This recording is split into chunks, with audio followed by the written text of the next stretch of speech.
ತುರುವೇಕೆರೆ ತಾಲೂಕು ವಿವಿಧ ಸಂಘಟನೆಗಳಿಂದ ದೆಹಲಿಯಲ್ಲಿ ನಡೆಯುತ್ತಿರುವ ನೀಟ್ ಪರೀಕ್ಷಾ ವಿದ್ಯಾರ್ಥಿಗಳ ಪ್ರತಿಭಟನೆಗೆ ಬೆಂಬಲವಾಗಿ ತುರುವೇಕೆರೆಯಲ್ಲಿ ತಾರೀಖು 27/7/2026 ಸೋಮವಾರ ಪಟ್ಟಣದ ಬಾಣಸಂದ್ರ ಸರ್ಕಲ್ನಲ್ಲಿ ಮಾನವ ಸರಪಳಿ ನಿರ್ಮಿಸಿ ಕೇಂದ್ರ ಸರ್ಕಾರದ ವಿರುದ್ಧ ಪ್ರತಿಭಟನೆ ಹಮ್ಮಿಕೊಂಡಿದ್ದಾರೆ.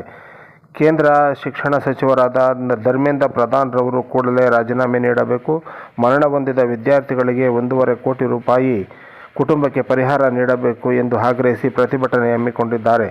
ಸಂಘಟನೆಯವರಾದ ಎಸ್ಎಫ್ಐ ಅಧ್ಯಕ್ಷರಾದ ಸತೀಶ್ ದುಂಡಾ, ಕುಮಾರ್ ಡಿಎಸ್ಎಸ್ ಅಧ್ಯಕ್ಷರು ಹಾಗೂ ಶ್ರೀನಿವಾಸ್ ಅಧ್ಯಕ್ಷರು, ರೈತ ಸಂಘ ಅಧ್ಯಕ್ಷರು ಲೋಕೇಶ್ ರವರು, ಕರ್ನಾಟಕ ರಕ್ಷಣಾ ವೇದಿಕೆ, ಮಾರುತಿ ಬೀದಿ ಬದಿ ವ್ಯಾಪಾರಿಗಳ ಸಂಘ, ಕೃಷ್ಣಮೂರ್ತಿ ಕರುನಾಡ ವಿಜಯ ಸೇನೆ, ವಸಂತಕುಮಾರ್ ವಾಲ್ಮೀಕಿ ಸಂಘದ ಅಧ್ಯಕ್ಷರು ಇನ್ನೂ ಸಂಘಟನೆ ವಿದ್ಯಾರ್ಥಿಗಳು ಭಾಗವಹಿಸಲಿದ್ದಾರೆ ಎಂದು ಎಸ್ಎಫ್ಐ ಅಧ್ಯಕ್ಷ ಸತೀಶ್ ಹಾಗೂ ಡಿಎಸ್ಎಸ್ ಅಧ್ಯಕ್ಷ ದುಂಡಾ ಕುಮಾರ್ ಅವರು ಪತ್ರಿಕಾಗೋಷ್ಠಿ ನಡೆಸಿದರು.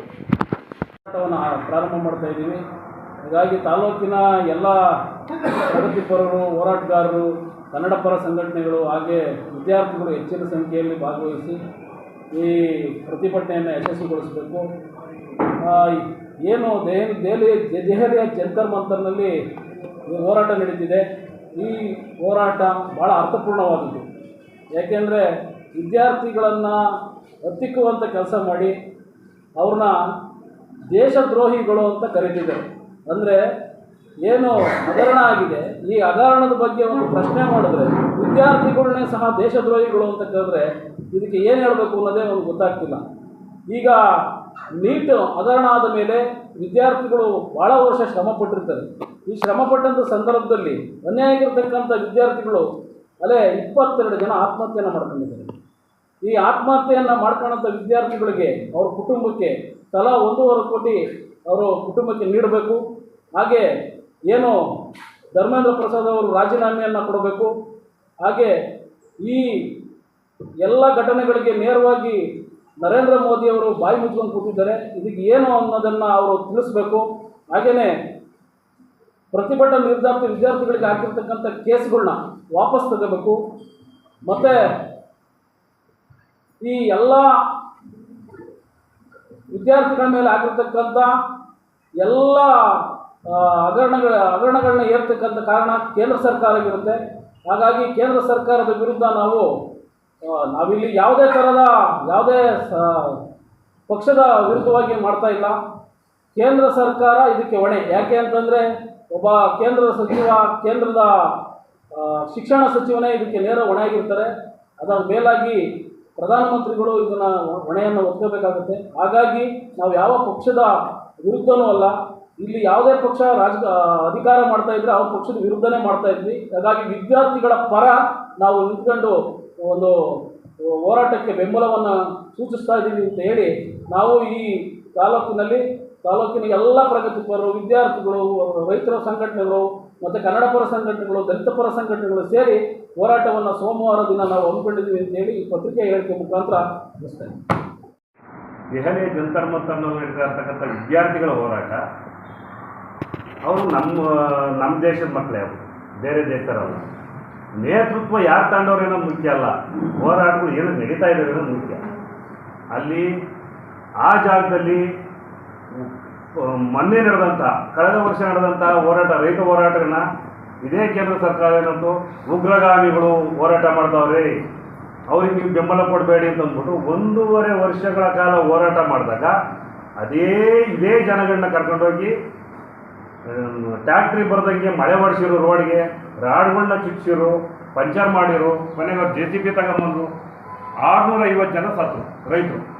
ಅವರೆಲ್ಲ ರೈತರೇ ಅಲ್ಲ ಅಂತ ಶುರು ಮಾಡಿದರು. ಯಾಕೆಂತಂದರೆ ಅದಾದ ನಂತರ ಸಾಹಿತಿಗಳು ಅವಾರ್ಡ್ಗಳನ್ನ ವಾಪಸ್ ಕೊಡೋಕ್ಕೆ ಶುರು ಮಾಡಿದರು ಕೇಂದ್ರ ಸರ್ಕಾರದ ವಿರುದ್ಧ. ಆವಾಗ ಇವರು ಸಾಹಿತಿಗಳೇ ಅಲ್ಲ ಅಂದರು.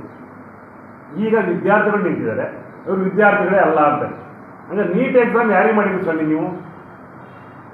ನೀಟ್ ಹಗರಣದಲ್ಲಿ ಏನಾಗಿದೆ, ಪ್ರತಿ ವರ್ಷ ಯಾಕೆಂತಂದರೆ ಸುಮಾರು ಸಲ ಮಾತಾಡೋದಿದೆ ಅಂತ ಸುಮಾರು ಸಲ ನಾವು ಪೇಪರ್ ಲೀಕ್ ಆಗಿದ್ದಾವೆ.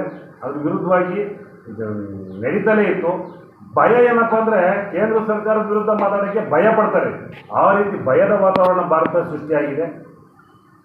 ಅದಾಗಬಾರ್ದು. ಮತ್ತು ಈ ಹೋರಾಟಗಳೇನಿದ್ದಾವೆ ನಾವು ತುರುವೇಕೆರೆ ಅಲ್ಲಿ ಜಂತರ್ ಮಂತರ್ನಲ್ಲಿ ನಡೀತಾ ಇರ್ತಕ್ಕಂಥ ಹೋರಾಟಕ್ಕೆ ಸಪೋರ್ಟ್ ಆಗಿ ಇಲ್ಲಿರ್ತಕ್ಕಂಥವರೆಲ್ಲ ಹೋರಾಟದಲ್ಲಿ ಭಾಗವಹಿಸ್ತಾ ಇದ್ದೀವಿ. ನೇತೃತ್ವನ SFI ವಹಿಸ್ಕೊಂಡಿರುತ್ತೆ, ಸ್ಟೂಡೆಂಟ್ ಫೆಡರೇಷನ್ ಆಫ್ ಇಂಡಿಯಾ. ಆ ಹೋರಾಟಕ್ಕೆ ರೈತ ಸಂಘಗಳು, ದಲಿತ ಸಂಘಗಳು, ಕನ್ನಡಪರ ಸಂಘಗಳು, ಎಲ್ಲ ಸಂಘಟನೆಗಳು, ತುರುವೇಕೆರೆ ನಾಗರಿಕ ಸಂಘಟನೆಗಳು ಎಲ್ಲವೂ ಸಹಿತ ಬೆಂಬಲ ಕೊಡ್ತಾ ಇದ್ದೇವೆ. ನಮಗೆ ಕಾಂಗ್ರೆಸ್ನವ್ರು ಬಂದು ಸಪೋರ್ಟ್ ಮಾಡಿದ್ರು ನಾವು ಒಪ್ಕೊಳ್ತೀವಿ, ದಳದವ್ರು ಬಂದು ಸಪೋರ್ಟ್ ಮಾಡಿದ್ರು ನಾವು ಸ್ವೀಕರಿಸ್ತೀವಿ, BJಪಿಯವ್ರು ಬಂದು ಹೋರಾಟಕ್ಕೆ ಭಾಗಿಯಾದರೂ ನಾವು ಸ್ವೀಕರಿಸ್ತೀವಿ. ನಾವು ಯಾವುದೇ ಪಕ್ಷದ ವಿರೋಧಿ ಅಲ್ಲ, ನಮಗೆ ಯಾವುದೇ ಪಕ್ಷದ ಅವಶ್ಯಕತೆ ಇಲ್ಲ. ಯಾಕೆಂತಂದರೆ ಸ್ಟೂಡೆಂಟ್ಗಳಿಗೆ ರಾಜಕೀಯ ಅವಶ್ಯಕತೆ ಇಲ್ಲ, ರಾಜಕೀಯ ತಿಳ್ಕೊಂಡಿರಬೇಕು, ಬಟ್ ರಾಜಕೀಯ ಬೇಕಾಗಿಲ್ಲ ನಮ್ಗೆ, ಯಾವ ಪಕ್ಷನೇ ಆಗಿರಲಿ. ಸೋಮವಾರ ನಡೀತಕ್ಕಂಥ ಹೋರಾಟಗಳೇನಿದೆ ಅವರವ್ರ ಜವಾಬ್ದಾರಿ ತಗೊಂಡಿರ್ತಾರೆ. ಒಂದೊಂದು ಸಂಘಟನೆಯವರು ಅವರವರು ಆ ಕಾಲೇಜಿನ ವಿದ್ಯಾರ್ಥಿಗಳನ್ನ ಕರ್ಕೊಂಬರೋಂಥದ್ದು, ಪ್ರಿನ್ಸಿಪಲ್ ಹತ್ರ ಮಾತಾಡಿ ಕರ್ಕೊಂಬರ್ತಾರೆ ಕನ್ವಿನ್ಸ್ ಮಾಡಿ. ಹಂಗಾಗಿ ಪೊಲೀಸ್ ಇಲಾಖೆ ನಮಗೆ ರಕ್ಷಣೆ ಕೊಡಿ ಅಂತ ನಾವು ಕೇಳ್ಕೊತಾ ಇದ್ದೀವಿ ಹೋಗಿ. ಹಂಗಾಗಿ ಶಾಂತಿಯುತವಾದ ಪ್ರತಿಭಟನೆ ಅವ್ರಿಗೆ ಸಪೋರ್ಟ್ ಆಗಿದೆ. ಎಲ್ಲಿ ನಡೆಯಿದಾರಲ್ಲ ಅವರು, ಯಾಕೆಂತಂದರೆ ಅವರು ಹೋರಾಟ ಮಾಡ್ತಾ ಇದ್ದಾರೆ ಅಂತಂತಂದರೆ ಅವ್ರ ಅಪ್ಪ ಅಮ್ಮಂದಿರು ಬಂದಿರ್ತಾರೆ. ಆ ವಿದ್ಯಾರ್ಥಿಗಳು ಏನು ಹೋರಾಟ ಮಾಡಿರ್ತಾರೆ ಅವ್ರ ಅಪ್ಪ ಅಮ್ಮಂದಿರು ಬಂದಿರ್ತಾರೆ. ಅದರಲ್ಲಿ ಹಿಂದೂಗಳು ಇದ್ದಾರೆ, ಮುಸ್ಲಿಮ್ಸ್ ಇದ್ದಾರೆ, ಕ್ರಿಶ್ಚಿಯನ್ ಇದ್ದಾರೆ. ಅತಿ ಹೆಚ್ಚು ನೋವಾಗಿರ್ತಕ್ಕಂಥದ್ದು ಆತ್ಮಹತ್ಯೆ ಮಾಡ್ಕೊಂಡಿರೋದು ಹಿಂದೂ ಹೆಣ್ಮಕ್ಳೇನೆ. ಅದರಲ್ಲಿ ಶೇಕಡಾವಾರು ತಗೊಂಡು ಆದರೆ ಅವ್ರನ್ನ ನಕ್ಸಲೇಟ್ಸು ಪಾಕಿಸ್ತಾನದವ್ರು ಸಪೋರ್ಟ್ ಮಾಡ್ತಾರೆ. ಅಲ್ಲ ಸ್ವಾಮಿ, ಪಾಕಿಸ್ತಾನದವ್ರಿಗೆ ತಿನ್ನಕ್ಕೆ ಇಟ್ಟಿಲ್ಲ, ಅವರು ಈ ಮಕ್ಕಳುಗಳಿಗೆಲ್ಲ ದುಡ್ಡು ಕೊಡ್ತಾರೆ ಅಂತಕ್ಕಂಥದ್ದು ಶುದ್ಧ ಸುಳ್ಳದು. ಹೋರಾಟನ ಏನಾರ ಮಾಡಿ ಹತ್ತಿಕ್ಬೇಕು ಅಂದ್ಬಿಟ್ಟು ತುಂಬ ಕ್ರೂರವಾಗಿ ನಡ್ಕೊತಾ ಇದೆ. ಅಲ್ಲಿ ಪೊಲೀಸ್ ಇಲಾಖೆ ಎಷ್ಟು ಕೆಲಸ ಮಾಡ್ತಾ ಇದೆಯೋ ತಡೆ ಹಿಡಿಲಿಕ್ಕೆ, ಆದರೆ ಪೊಲೀಸ್ ಇಲಾಖೆಯ ಡ್ರೆಸ್ಸಲ್ಲಿ ಬೇರೆ ಬೇರೆಯವ್ರು ನುಗ್ತಾ ಇದ್ದಾರೆ, ಬೇರೆ ಬೇರೆಯವರೆಲ್ಲ ಬಂದು ಅಲ್ಲಿ ದಾಳಿ ಮಾಡ್ತಾ ಇದ್ದಾರೆ ವಿದ್ಯಾರ್ಥಿಗಳ ಮೇಲೆ. ಬಟ್ ಅದು ಯಾಕೆಂತಾರೆ ಅದಕ್ಕೆ ಮುಂದೆ ಕಾಲ ಉತ್ತರ ಕೊಡುತ್ತೆ. ಪ್ರತಿಯೊಂದು ಏಟ್ಗೂ ಉತ್ತರನ ಪಡೀಲೇಬೇಕಾಗುತ್ತೆ ಕೇಂದ್ರ ಸರ್ಕಾರ. ಹಂಗಾಗಿ ಅದು ಅನುಭವಿಸ್ಕೊತಾರೆ. ಹಂಗಾಗಿ ಆ ಹೋರಾಟಕ್ಕೆ ಎಲ್ಲ ಕಾಲೇಜು ವಿದ್ಯಾರ್ಥಿಗಳು ಭಾಗವಹಿಸ್ತಾರೆ, ಎಲ್ಲ ಸಂಘಟನೆಗಳು ಜವಾಬ್ದಾರಿ ತಗೊಂತಾರೆ. ಪ್ರತಿಯೊಬ್ಬರು ಸಂಘಟನೆಗಳು ಇರ್ತಕ್ಕಂಥ ಪ್ರತಿ ಸಂಘಟನೆಗಳು ಜವಾಬ್ದಾರಿ ತಗೊಂತಾರೆ. ಹಂಗಾಗಿ ಅವ್ರವ್ರ ಜವಾಬ್ದಾರಿ ತಗೊಂಡು ನಿರ್ವಹಿಸ್ತಾರೆ. ಶಾಂತಿಯುತವಾಗಿ ಹೋರಾಟ ಇರುತ್ತೆ. ನಮ್ದೇನು ಮೋದಿ ರಾಜೀನಾಮೆ ಕೊಟ್ಬಿಟ್ಟು ನನಗೂ ಅಲ್ಲಿ ಹೇಳೋಲ್ಲ. ಯಾಕೆಂತಾರೆ ನಾವು ಏನೇ ಪಲ್ಟಿ ಹೊಡ್ಕೊಂಡ್ರೂ ರಾಜೀನಾಮೆ ಕೊಡಲ್ಲ. ಯಾಕೆಂತಾರೆ ಅದು ಕೇಂದ್ರ ಸರ್ಕಾರ ಇರ್ತಕ್ಕಂಥದ್ದು 13 ರಾಷ್ಟ್ರೀಯ ಪಕ್ಷಗಳು, 13 ಪಕ್ಷಗಳು ಸೇರಿ ಕೇಂದ್ರ ಸರ್ಕಾರ ಇರೋದು. ಅದೇನು ಒಂದೇ ಕೇಂದ್ರ ಸರ್ಕಾರ BJP ಏನು ಬಂದಿಲ್ಲ. ಒಬ್ಬನ ಧರ್ಮೇಂದ್ರ ಪ್ರಧಾನ್ ರಾಜೀನಾಮೆ ಕೊಟ್ಬಿಟ್ಟು ಸರ್ಕಾರನೇ ಬಿದ್ದೋಗುತ್ತೆ. ಹೀಗಾಗಿ ನಾವು ರಾಜೀನಾಮೆಗೆ ಆಗ್ರಹಿಸ್ತೀವಿ, ಅವ್ರು ಕೊಡಲ್ಲ, ಅದು ಶಾಪಸಿಲ್ಲ. ಹಂಗಾಗಿ ನನಗೆ ಚೆನ್ನಾಗಿ ಹೋಗೋದು ಯಾಕೆ ಅಂತಂತಾರೆ ಸರ್ಕಾರ ಬಿದ್ದೋಗುತ್ತೆ. ಹಂಗಾಗಿ ಆ ವಿದ್ಯಾರ್ಥಿ ಕುಟುಂಬದವ್ರಿಗೆ 1 ಕೋಟಿ ರೂಪಾಯಿ ಪರಿಹಾರ, 1.5 ಕೋಟಿ ರೂಪಾಯಿ ಪರಿಹಾರ ಅಂತ ಹೇಳಿದ್ರೆ ಅದು ಕೊಡಲೇಬೇಕಾಗತ್ತೆ. ನಮ್ಮ ಹೋರಾಟ ಸೋಮವಾರ 11 ಗಂಟೆಗೆ ಸ್ಟಾರ್ಟ್ ಆಗುತ್ತೆ. ಹಂಗಾಗಿ ಇಲ್ಲಿ ಇರ್ತಕ್ಕಂಥ ಎಲ್ಲ ಪ್ರಗತಿಪರರು ಆ ಹೋರಾಟಕ್ಕೆ ಭಾಗವಹಿಸ್ತಾರೆ. ದಯವಿಟ್ಟು ಪತ್ರಕರ್ತರು ಭಾಗವಹಿಸಿ. ಯಾಕೆಂತಂದರೆ ಕೋರ್ಟ್ಗಳಲ್ಲೂ ಸಹಿತ ಹೋರಾಟಗಳು ಮಾಡಿದ್ದಾರೆ, ಲಾಯರ್ಗಳೆಲ್ಲ ಹೋರಾಟ ಮಾಡಿದ್ದಾರೆ ಎಲ್ಲ ಕಡೆಯೂ. ಹಾಗಾಗಿ ಈ ತುರುವೇಕೆರೆ ನಾಗರಿಕರಲ್ಲಿ ವಿನಂತಿ, ದಯವಿಟ್ಟು ಆ ಹೋರಾಟದಲ್ಲಿ ನಿಮ್ಮ ಮಕ್ಕಳ ಪರ ನಾವು ಹೋರಾಟ ಮಾಡ್ತಾ ಇದ್ದೀವಿ, ನಮ್ಮ ಜೊತೆ ನೀವು ಬನ್ನಿ ಅಂತ ಹೇಳ್ತಾ ಒಂದು ಸ್ಥಾನ ನಮ್ಮ ಮುಗಿಸ್ತಾ ಇದ್ದೀವಿ. ನ್ಯಾಯವನ್ನು ಕೇಳ್ತಕ್ಕಂಥ ಅಧಿಕಾರ ಇದೆ. ಹಾಗಾಗಿ ಇದಕ್ಕೆ ಧರ್ಮವನ್ನು, ಜಾತಿಯನ್ನು ಬೆರೆಸಬೇಡಿ. ವಿದ್ಯಾರ್ಥಿಗಳಿಗೆ ಅನ್ಯಾಯ ಆಗಿದೆ. ಆ ಅನ್ಯಾಯವನ್ನು ಯಾವುದೇ ಜಾತಿ ಆಗಲಿ, ಯಾವುದೇ ಧರ್ಮದ ವ್ಯಕ್ತಿ ಆಗಲಿ ಕೇಳ್ತಕ್ಕಂಥ ಒಂದು ಅಧಿಕಾರ ಇದೆ. ಹಾಗಾಗಿ CT ರವಿಯವರು ಈ ಮಾತನ್ನು ವಾಪಸ್ ತಗೋಬೇಕು. ಅವ್ರು ಪದೇ ಪದೇ ಮಾತಾಡ್ತಿದ್ರೆ ಜಾತಿಯನ್ನು, ಧರ್ಮವನ್ನು ಇದಕ್ಕೆ ಬೆರೆಸ್ತಾರೆ. ಅವರು ರಾಜಕಾರಣವನ್ನು ಮಾಡೋದಾದರೆ ಅವ್ರ ಪಕ್ಷ ನಿಷ್ಠೆಯಿಂದ ಮಾಡ್ಕೊಳ್ಳಿ.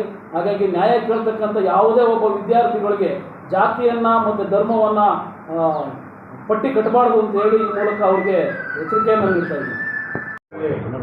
ಹೋರಾಟಕ್ಕೆ ಸಜ್ಜಾಗಿದೆ. ಅದಕ್ಕೆ ರೈತ ಸಂಘ ಸಂಪೂರ್ಣ ಬೆಂಬಲ ಇದೆ. ಎಲ್ಲ ರೈತರ ಮಕ್ಕಳುಗಳೇ ಜಾಸ್ತಿ ಈಗ ನೀಟ್ ಎಕ್ಸಾಮ್ ಬರೆಯೋಕ್ಕೆ ಹೋಗಿ ಆತ್ಮಹತ್ಯೆ ಮಾಡ್ಕೊಂಡಿರ್ತಕ್ಕಂಥದ್ದು. ನಮ್ಮ ದೇಶದಲ್ಲಿ ಯಾವುದೇ ಮಕ್ಕಳು ಆತ್ಮಹತ್ಯೆ ಮಾಡ್ಕೊಂಡ್ರು ರೈತರ ಮಕ್ಕಳು ಜಾಸ್ತಿ. ರಾಜಕಾರಣಿ ಮಕ್ಕಳು ಯಾರೂ ಸಹ ಆತ್ಮಹತ್ಯೆ ಮಾಡ್ಕೊಳ್ಳೋದು. ಇದೊಂದು ಎಕ್ಸಾಂಪಲ್ ಇರಲಿ. ರಾಜಕೀಯ ಮಕ್ಕಳು, ರಾಜಕೀಯದಲ್ಲಿ ಯಾರೂ ಆತ್ಮಹತ್ಯೆ ಮಾಡ್ಕೊಳ್ಳೋ ಸ್ಟೇಜಲ್ಲಿ ಇಲ್ಲ. ಬಡ ಮಕ್ಕಳು, ಮಧ್ಯವರ್ಗದವರು ಇವರೇ ಮಾತ್ರ ಆತ್ಮಹತ್ಯೆ ಮಾಡ್ಕೊಳ್ಳೋಕ್ಕಾಗೋದು. ಅದರಿಂದ ಇದಕ್ಕೆ ನಮ್ಮದು ಜಾಸ್ತಿ ಬೆಂಬಲ ಇದೆ. ನಾವು ಸಹ ಇದಕ್ಕೆ ಕೈ ಜೋಡಿಸ್ತೀವಿ. ಮತ್ತು ವಿದ್ಯಾರ್ಥಿಗಳು ಏನೇ ಹೆಚ್ಚು ಇದಾದರೂ ಸಹ ನಾವು ಅವ್ರ ಜೊತೆ ಭಾಗಿಯಾಗ್ತೀವಿ. SFI ಜೊತೆ ನಾವು ಸಹ ಕೈ ಜೋಡಿಸ್ತೀವಿ.